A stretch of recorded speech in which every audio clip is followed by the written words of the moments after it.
And that leads into Pascal Logier's second film, and also the second film that I watched, which is 2012's The Tall Man, starring Jessica Biel.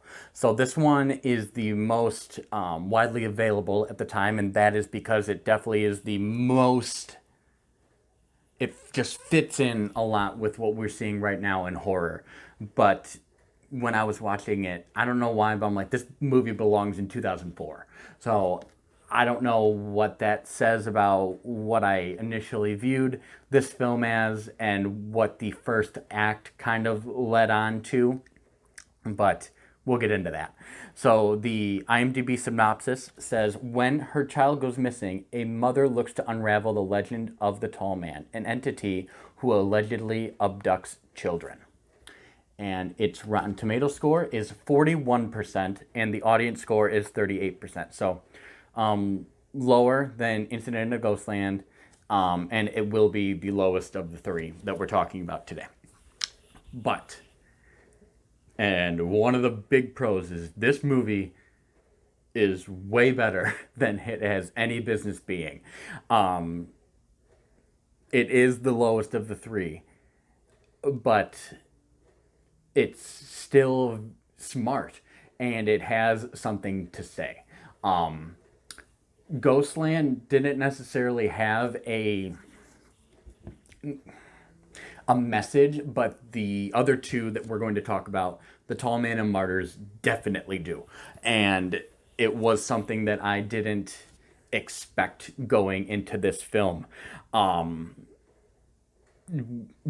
the first act, it is one of my cons because it was something that I felt my eyes kind of drifting. I just wasn't intrigued. I'm like, I know what's going to happen next. Martyrs, which I hadn't seen yet, must have been a fluke, and then he regained his energy for Ghostland. It felt like it because of this entity that's taking children, and the town's name is actually called Cold Rock, which sounds a lot like Castle Rock, which is a town in Stephen King lore. So it was just something that kept popping up in my head, but then there's some twists and turns where it definitely becomes its own entity and worth a watch for especially those who aren't able to handle the gore of Ghostland and Martyrs. It's and this is my big medium, is this is not a horror movie. I don't even I got intrigued, like, is there going to be something behind the corner, but I didn't get scared.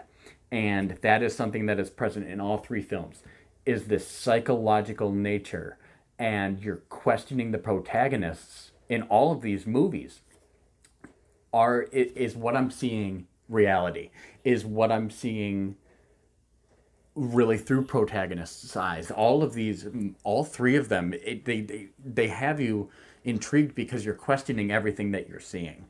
And I think they're all written very, very well in that way.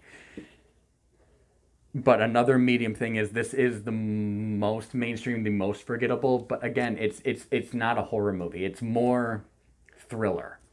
And I think this is a movie that I'll enjoy more on a second viewing, but also I don't feel inclined to watch this one again. So if I did, I think I would enjoy it more. Not to say I didn't, but yeah, honestly, one of my main thoughts is during that first act, you see Jessica Biel running around. I'm like, I just want to watch the Texas Chainsaw remake right now. Like that's so. If that tells you anything about how that kind of first act, before some of the twists and turns start to happen, and you get to more engrossed into the story, that was one of my thoughts. So, and then another con, which is very strange, especially when you look at the other two and how well they're written between the characters. Some of the dialogue is really clunky and unrealistic. There's a specific scene when Jessica Biel's character Julia is talking to this other character Christina, and they're discussing what a little boy's, like, he wanted to watch TV or something like that, and Christina says, like, oh, he wanted to watch TV, and then Jessica Biel says like, oh, what did you think about that? And she's like, oh, I told him this, and then like Christina says another sentence, and then Jessica Biel goes, oh, and what did he think of that? I'm like, what? You'll have to see it, but I'm just like, people don't talk like that, and it might have been something I might have brushed off if I hadn't seen Ghostland already and I didn't already have this expectation of Logie and his writing capabilities. But it was something that was, it took me out. This was about when we were leading into the second act, so it was something that took me out even more. But it was around the area where it starts to get a little bit more intriguing. But again, this is something that's more widely available. It's easier to watch. It's much lighter content, and it is something I enjoyed. So it is something else I would recommend, but just also give that kind of disclosure that it is something that you could pass as well, and I think you'd be okay. So take with that what you will. Again, thank you guys so much for tuning in. Have a wonderful day. Take care. Bye, guys.